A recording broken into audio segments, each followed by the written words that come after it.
Olá, a paz a todos, tudo bem? Mais uma vez aqui no nosso canal Escatologia, Princípio do Fim. Peço que vocês deem um like, compartilhe o nosso canal, divulgue, né? Fazendo os comentários e ativando o sininho, né? Para que possa receber os nossos vídeos. Nós estamos falando sobre o 666 e estamos numa linha de pensamento com relação à nossa mente. A nossa mente deve ser guardada, né? Guardada em Cristo. Então, o título desse vídeo é Guarde Sua Mente. É mais um capítulo da série 666. Então, aqui tem uma mente espiritual. Romanos 8, versículo 5, vai nos dizer: pois os que são segundo a carne pensam nas coisas da carne, mas os que são segundo o Espírito nas coisas do Espírito. Porquanto a mente carnal é morte, mas a mente espiritual é vida e paz. Porque a mente carnal é inimizade contra Deus, pois não está sujeita à lei de Deus, nem mesmo pode estar. Então aqui vemos a importância de sujeitarmos a nossa mente às coisas de Deus. Sujeitarmos a nossa mente a Deus. Não vos conformeis com este mundo. Romanos 12, 1, mais uma vez tratando sobre a mente, vai dizer: rogo-vos, pois, irmãos, pela compaixão de Deus, que apresentei os vossos corpos como um sacrifício vivo, santo e agradável a Deus, que é o vosso culto racional. Culto racional. E não vos conformeis com este mundo, mas transformai-vos pela renovação da vossa mente, para que experimenteis qual seja a boa, agradável e perfeita vontade de Deus.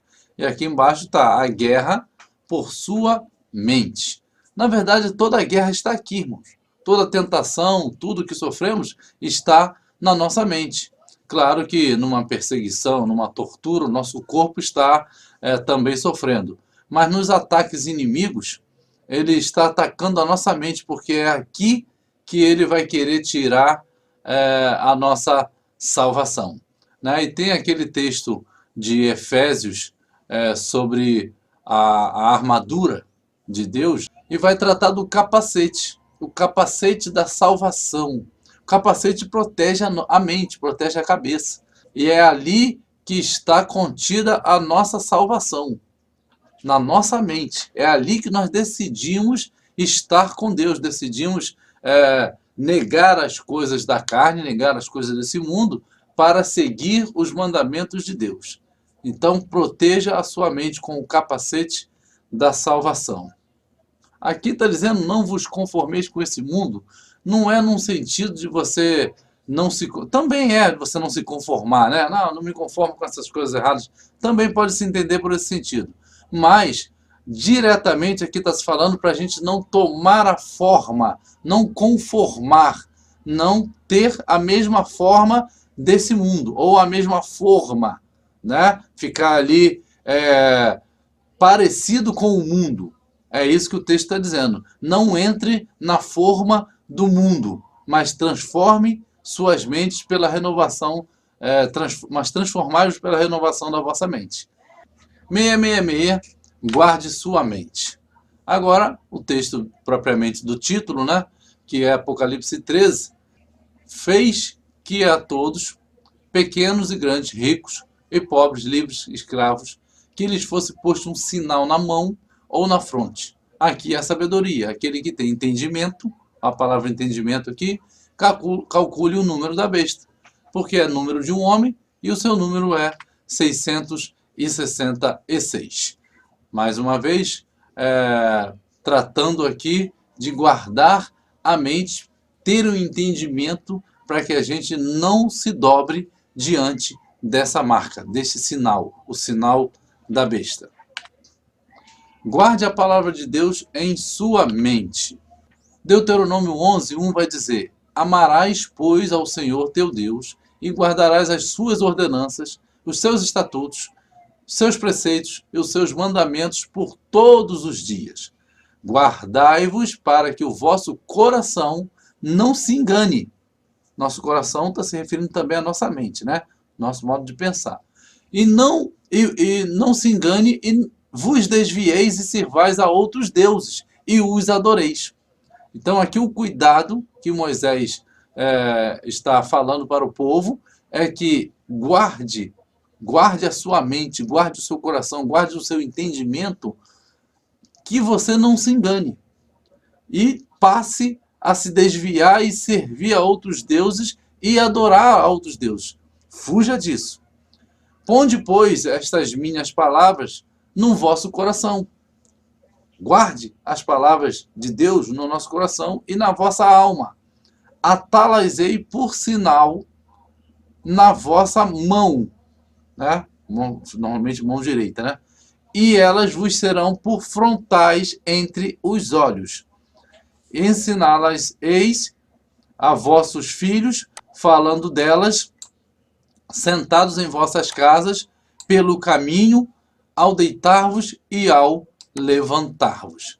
Então aqui está se tratando também como estava descrito em Deuteronômio capítulo 6, se eu não me engano. No outro vídeo trouxemos aquele texto.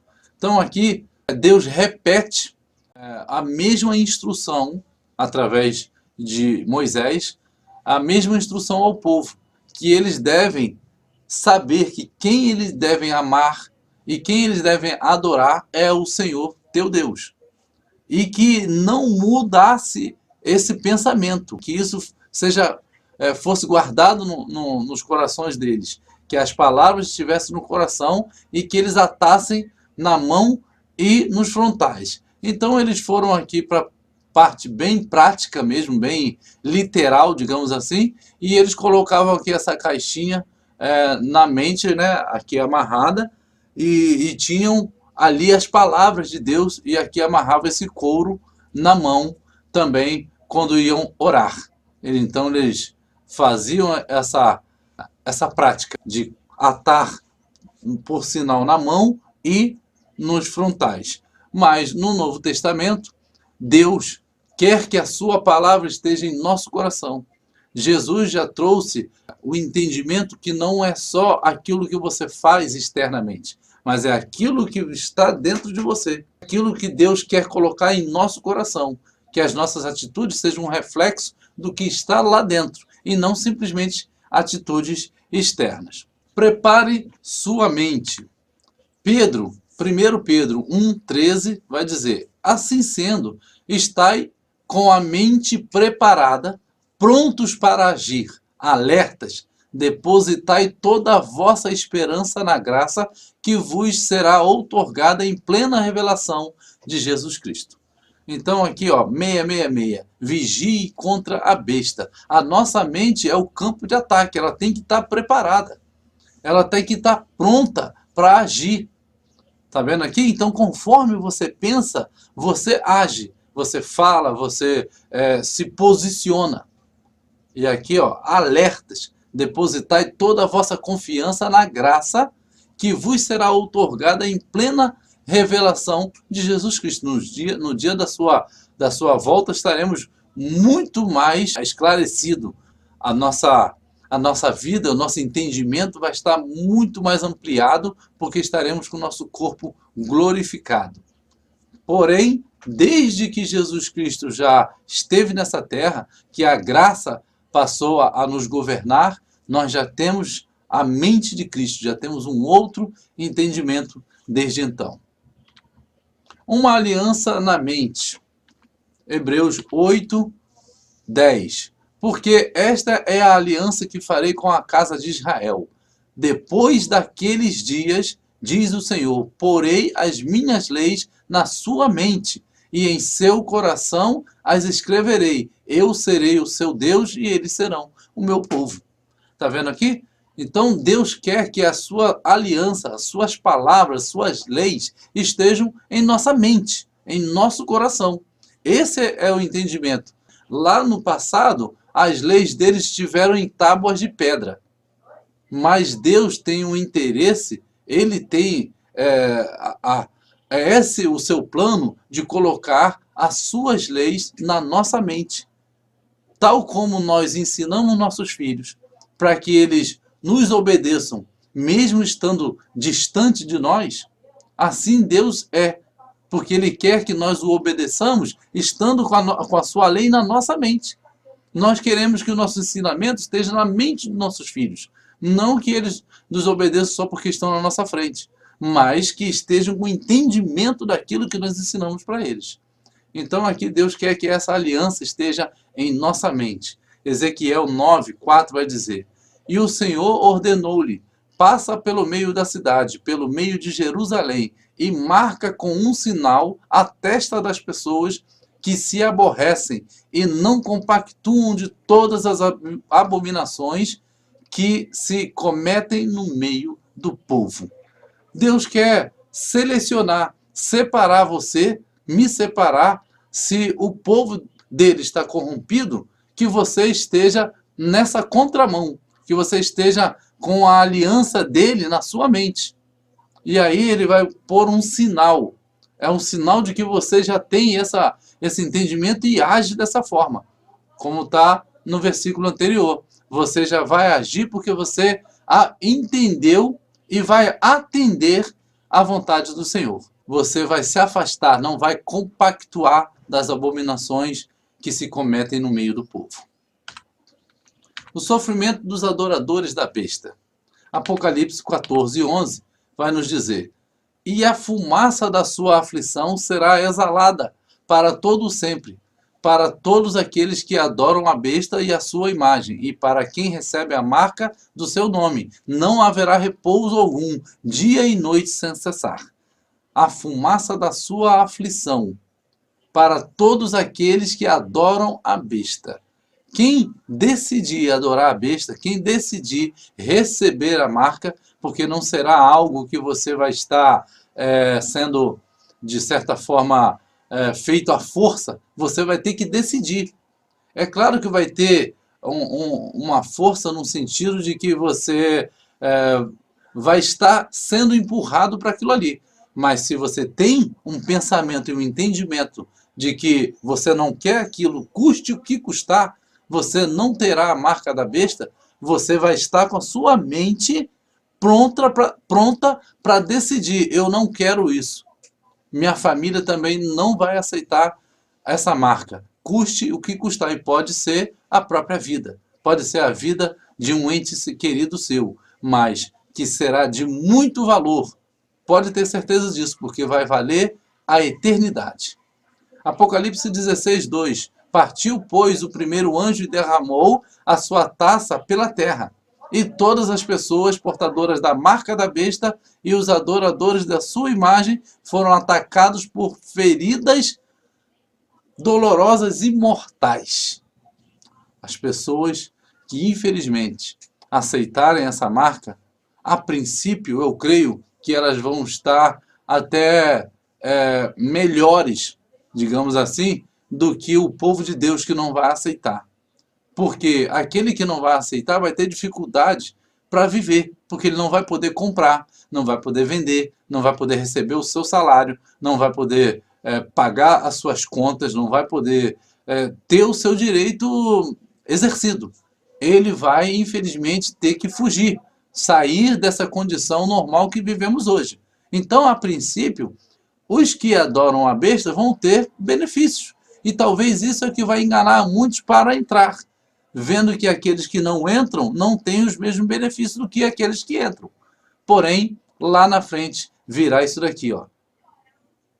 O anjo vai derramar a sua taça pela terra e todas as pessoas portadoras da marca da besta e os adoradores da sua imagem foram atacados por feridas dolorosas e mortais. Não receba a marca da besta. A derrota dos inimigos. No entanto, a besta foi presa e com ela o falso profeta, que havia realizado grandes sinais miraculosos em nome dela, por intermédio dos quais ele havia enganado todos os que receberam a marca da besta e adoraram a sua imagem. Os dois foram lançados vivos no lago de fogo que arde com enxofre. Apocalipse 19:20. Aqui está demonstrando a queda né, da besta do falso profeta, né, um desenho fazendo uma alusão, e aqui de todos os que adoraram a besta. Aqui o texto está dizendo que todos foram enganados e receberam a marca da besta e adoraram a sua imagem. É claro que é um engano que vai estar ocorrendo em todo o planeta. Mas o que eu entendo é que a pessoa vai estar consciente. Mesmo ela estando sendo enganada, é como o pecado hoje. O pecado não está enganando aí esse mundo que não quer se converter a Cristo, mas eles estão conscientes dos pecados que fazem. Estão conscientes da decisão que tomam de não querer se decidir por Cristo. Então, esse tipo de engano que tem no mundo hoje, que faz com que eles vivam suas próprias vidas e não queiram o amor da verdade, é um engano multiplicado por 1000 vezes o que vai estar sendo naquele tempo. Porém, o padrão é o mesmo padrão. Não vai ser algo que vai tomar a mente no sentido de que a pessoa não tenha decisão própria.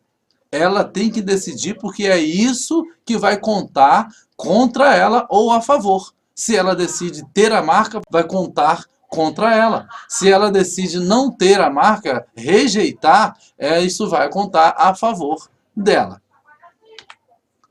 A vitória do povo de Deus. Apocalipse 24 vai dizer: olhei e vi alguns tronos, e foi entregue o poder de julgar ao que neles se assentaram. E vi as almas dos que foram degolados por causa do testemunho de Jesus e da palavra de Deus. Os que não adoraram a besta, nem tampouco a sua imagem, e não receberam o sinal na testa nem nas mãos. Eles reviveram e reinaram com Cristo durante 1000 anos. Então aqui está falando da grande dádiva de rejeitar a marca da besta, porque seremos ressurretos com o corpo glorificado. E já a morte não terá poder sobre nós. Isso é maravilhoso. Glória a Deus por tudo isso. Porque diz que seremos mortos, aqui está dizendo degolados.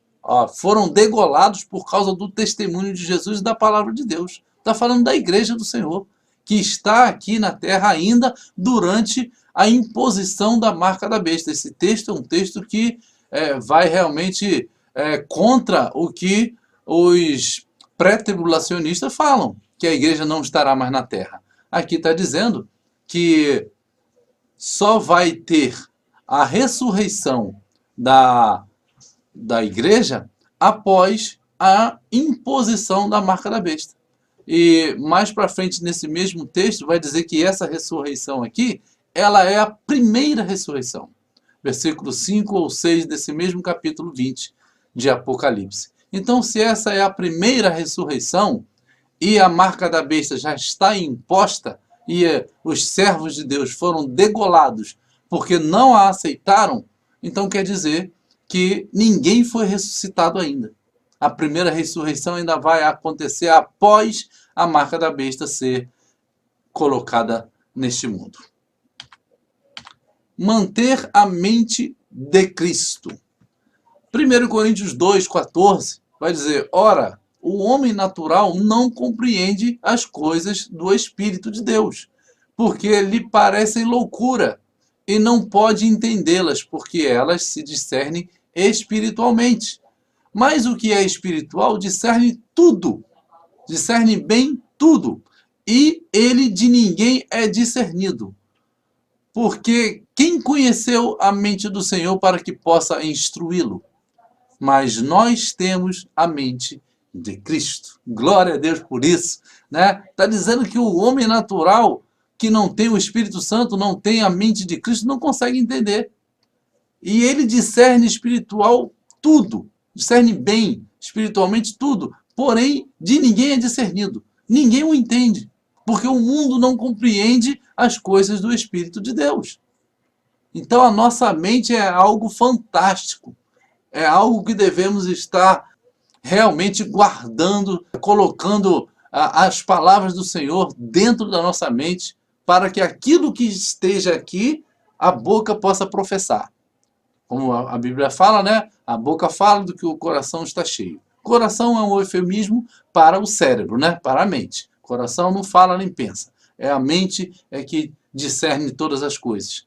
E aqui está dizendo para nós, mas nós temos a mente de Cristo.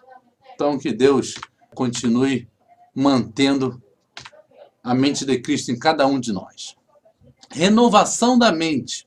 Efésios 4, 22 em diante vai dizer que quanto ao trato passado, vos despojeis do velho homem. Aquelas velhas atitudes, coisas que tomavam, que pensavam, que faziam antes, que se corrompe pela concupiscência do engano, e vos renovar do espírito da vossa mente, e a vos revestir do novo homem, que segundo Deus foi criado em verdadeira justiça e santidade. Então, mais uma vez, o apóstolo Paulo, mais uma vez a palavra do Senhor, tratando sobre a importância da mente.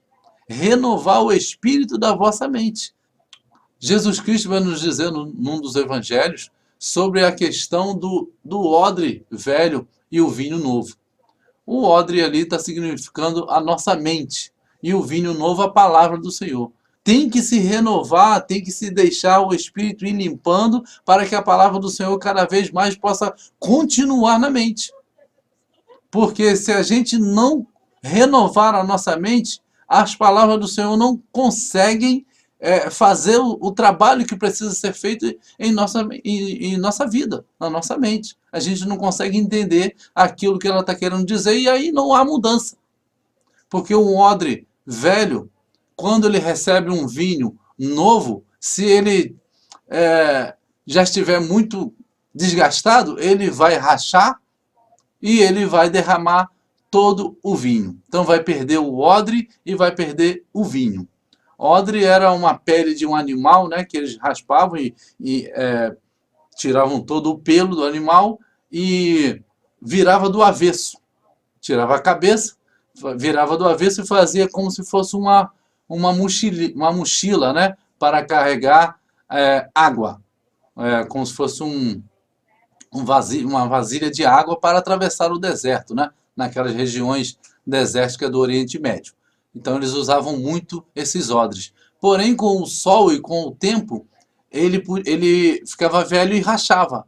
E aí, se colocasse um líquido ali dentro, ia se perder tanto o odre quanto o líquido. É isso que Jesus está usando de exemplo aqui, com a nossa mente sendo um odre velho. Se nós não renovarmos a nossa mente, não conseguiremos manter as palavras de Jesus, manter aqui como Jesus veio trazer a graça, a nova aliança. Eles que estavam com a mente nos odres velhos não conseguiram absorver, né? A maioria deles, infelizmente, não conseguiu absorver o que Jesus trouxe de novo para eles, o vinho novo, a palavra, a graça do Senhor. E aqui vai dizer, e a vos revestir do novo homem, que segundo Deus foi criado em verdadeira justiça e santidade. A gente se reveste do novo homem na nossa mente, mudando as nossas atitudes. Pensar nas coisas do alto. Filipenses 4, 7 vai nos dizer, e a paz de Deus, que excede todo entendimento, guardará os vossos corações e os vossos pensamentos em Jesus Cristo, em Cristo Jesus. Quanto ao mais, irmãos, tudo que é verdadeiro, tudo que é honesto, tudo que é justo, tudo que é puro, tudo que é amável, tudo que é de boa fama, se há alguma virtude e se há algum louvor, nisso pensai. É um conselho contra a depressão de uma forma assim fantástica que o apóstolo Paulo está dizendo. Porque a gente precisa colocar a nossa mente para pensar nas coisas boas, amáveis, puras, alguma virtude, de boa fama, não ficar pensando em coisas ruins, ficar pensando em coisas que aconteceram, em maldade, em traumas. Isso tudo só vai nos levar à depressão. Então aqui é um conselho. Quer sair da depressão? Peça que a paz de Deus, que excede todo entendimento, guarde os seus pensamentos em Cristo Jesus. É isso que vai manter você discernido. É isso que vai manter você pronto diante das adversidades da vida. Porque os nossos pensamentos, que podem ir para diversos caminhos em situações difíceis, eles vão estar guardados em Cristo Jesus, para que a gente não pense em outra coisa senão em coisas amáveis, em coisas de boa fama. É nisso que devemos pensar, estando com o nosso coração e os nossos pensamentos guardados em Cristo Jesus. Pensai nas coisas do alto. Não mude esse modo de pensar. Aqui, o apóstolo Paulo vai dar uma exortação para a igreja, que ele diz em 2 Tessalonicenses 2:1, ele diz: ora, quanto à vinda do nosso Senhor Jesus Cristo e a nossa reunião com ele, que é o arrebatamento, rogamo-vos, irmãos, que não vos movais facilmente do vosso modo de pensar. Não mude o jeito de pensar daquilo que eu já ensinei a vocês da palavra de Deus. Não mude com facilidade. É isso que ele está dizendo. Nem vos perturbeis, quer por espírito. Alguém dizer que veio alguma revelação do espírito, quer por palavra. Alguém falar alguma coisa para vocês para mudar o que eu já disse que veio de Cristo para mim, que eu passei para vocês. Quer por epístola como enviada de nós, se alguém escrever alguma carta e assinar lá embaixo, Paulo de Tarso, como se fosse eu que tivesse escrito, mas está falando de outra coisa, como se o dia do Senhor estivesse já perto. Ele está dizendo, vocês não mudem o vosso modo de pensar em relação à vinda do Senhor Jesus Cristo e o arrebatamento, a nossa reunião com Ele, por qualquer outra razão, como se o dia de Cristo já estivesse perto. E essa palavra perto aqui, no original, ela quer dizer iminente. Como alguém está dizendo aí, né? Ah, a volta de Jesus é iminente, é a qualquer momento. E aqui ele está dizendo que não é iminente. Como se o dia de Cristo fosse iminente. E não é. E aí ele diz, ninguém de modo algum vos engane. Porque isto não sucederá sem que venha primeiro a apostasia e seja revelado o homem do pecado, o filho da perdição, aquele que se opõe e se levanta contra tudo que se chama Deus, ou é objeto de adoração, de sorte que se assenta no santuário de Deus, apresentando-se como Deus. Aqui é um ensinamento do apóstolo Paulo para que a gente não mude o nosso modo de pensar se já recebemos a revelação de Jesus Cristo, de como ele vai vir, qual é o tempo que ele vai vir. Vai acontecer primeiro a apostasia, vai acontecer primeiro a revelação do homem do pecado, do filho da perdição. Depois disso, vai acontecer a vinda do nosso Senhor Jesus Cristo e a nossa reunião com ele, o arrebatamento. Então, já está certo disso, não mude o vosso modo de pensar facilmente. Seja por qualquer vias, por carta, por espírito, por palavra, o que for. É isso que o apóstolo Paulo está dizendo. Guarde a sua mente, porque o diabo quer tirar de você a sua salvação. Se você decide algo, decide sair da presença do Senhor, você vai sair da presença do Senhor. O filho pródigo não fez isso?